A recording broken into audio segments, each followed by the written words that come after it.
Hi everyone, it's Mrs. Pence, and I'm going to be reading the chapter called The Camp. I'm going to mispronounce words. Please forgive me. Okay, thanks.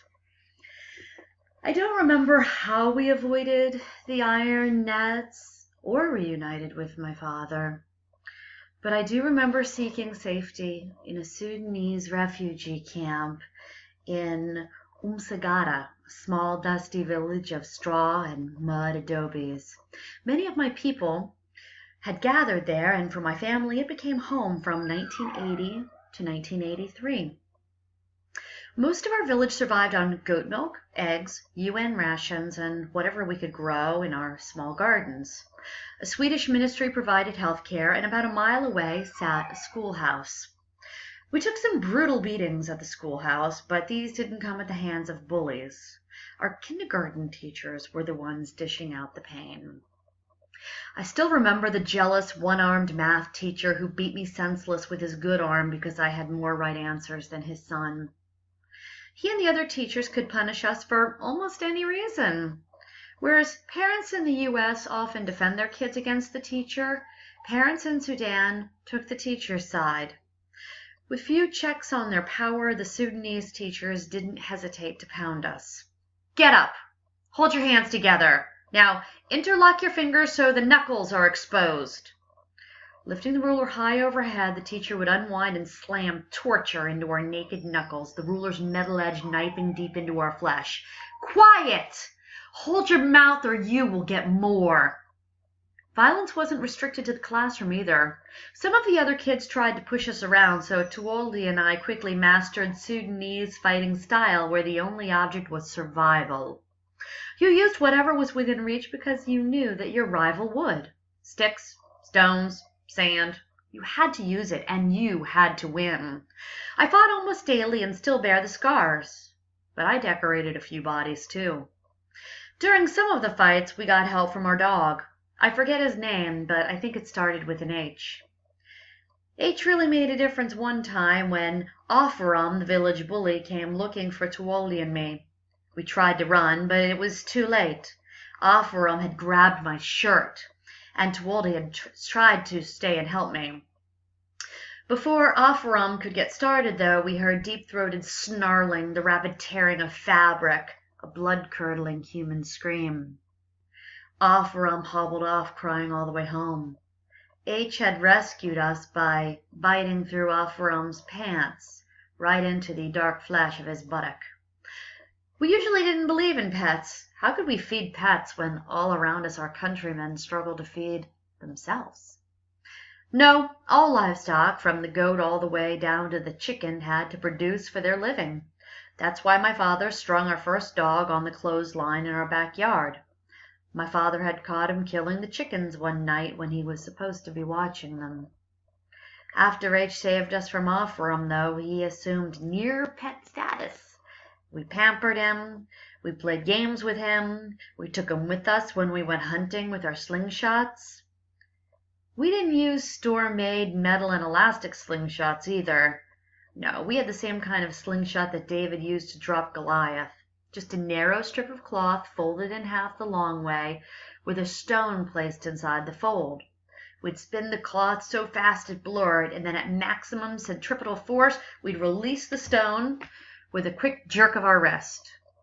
Hitting a stationary object, especially one as small as a bird, required skill. Hitting a moving one required tremendous skill and a good dose of luck. My brother had both. One day he saw a bird flying and instantly let loose. Bird met ground.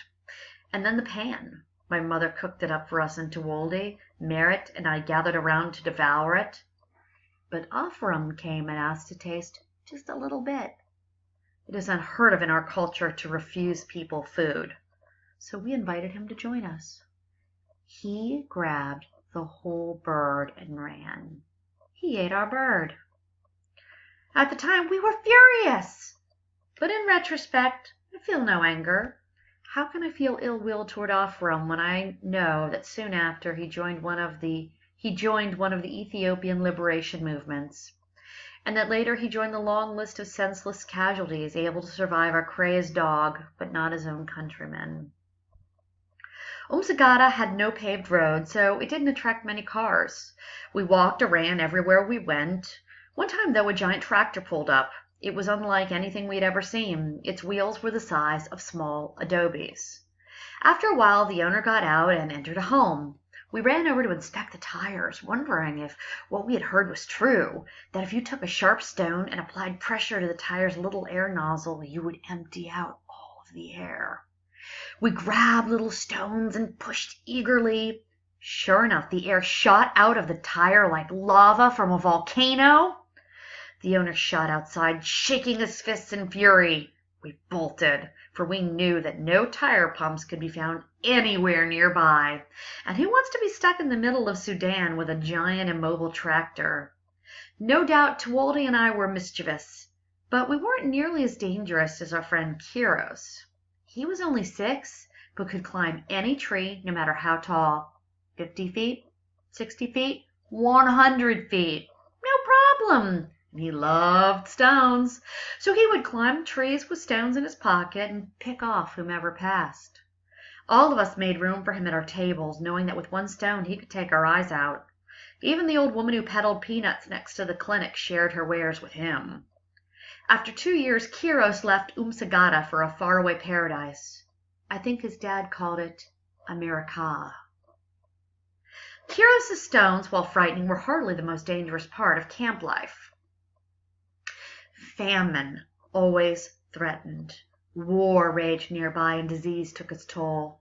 Many refugees died from sickness, and at one point a deadly disease called Kala Azar invaded my body. Neither food, nor rest, nor medicine seemed to help. I remembered approaching death and being carried around at night, through the dusty roads and thatched adobes of our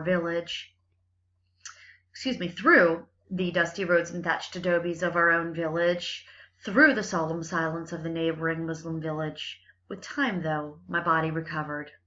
On days such as my recovery day, or on religious feasts, all the Habesha, or Ethiopian and Eritrean people in our camp celebrated together.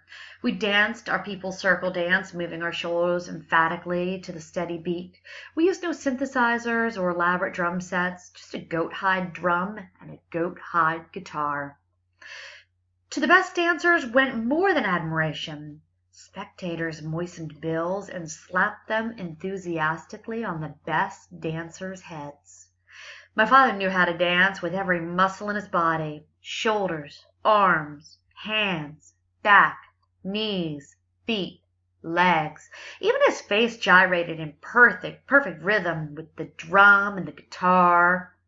Villagers always interrupted their business when he joined the dancers' circle. Conversation stopped, cups were lowered, heads turned. Then the villagers jumped from their seats and plastered him with money until bills decorated his head, his neck, and even his clothes. He was hands down the best dancer in our village, the best dancer of Habesha music that I have ever seen. Years later in the States, when my father had lost much of his eyesight and coordination, my Habesha friends would still watch him and wonder. If I could dance like that, they would say and wonder. I wouldn't need anything else. Women would just drop at my feet. When the dancing finished, we would return to our one-room adobe where my entire family slept. My mother, who knew how to scare young children into proper behavior, always told me that if I let the covers down, snakes would slither into my mouth and into my body.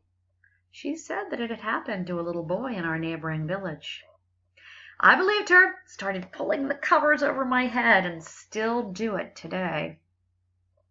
Unfortunately, my family had much more to fear than imaginary snakes. Sudanese rebel groups waged their own war against the Sudanese government, and though the fighting never reached our camp, the Sudanese armies were always looking for new soldiers.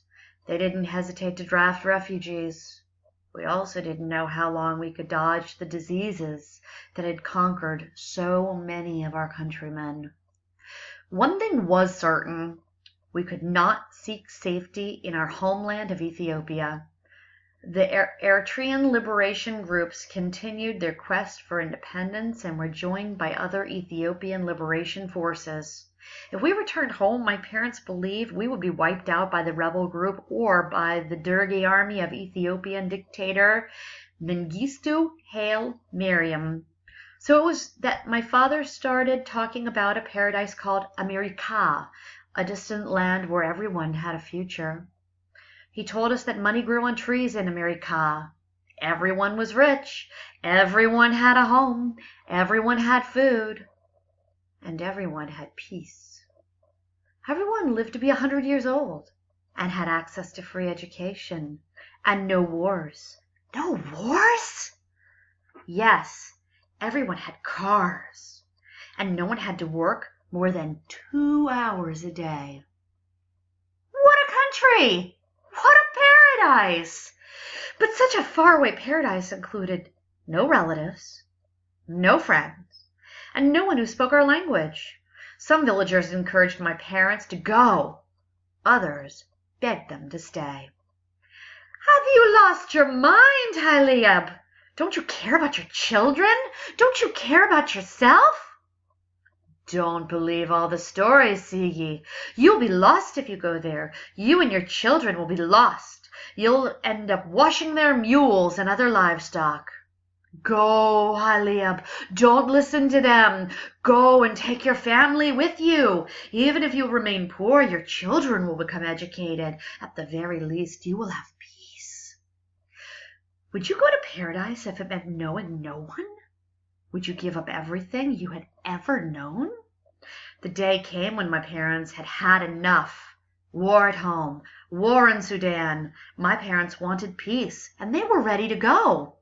The village elders watched them and offered a few words of wisdom.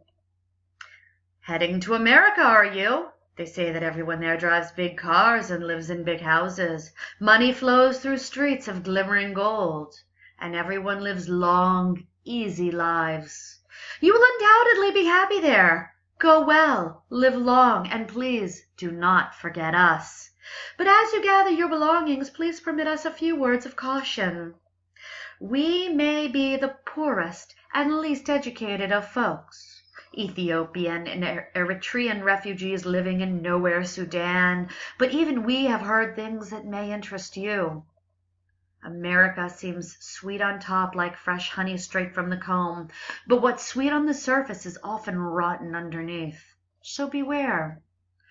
Beware your skins. Blacks are treated like aji in America, like pack horses. Beware too of thieves. Yes, thieves who steal much more than money. Thieves who can loot minds, cultures, and even bodies. Most of all, please remember your country and remember us. Remember your people. I hope you enjoyed this chapter.